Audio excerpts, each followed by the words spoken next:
এই যে আমরা আসছি হাতি দেখতে, হয়ে গেছে হাতির পিছনেও চললাম।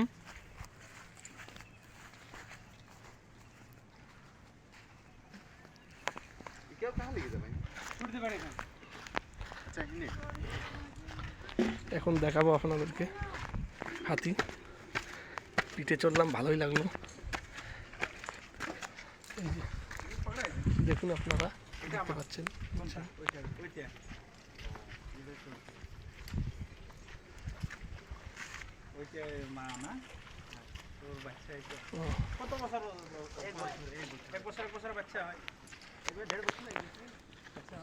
আমাদের এই যে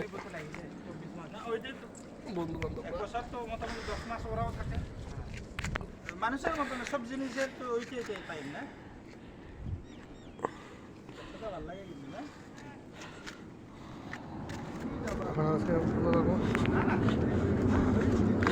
ঠিক আছে, টাটা, বাই বাই।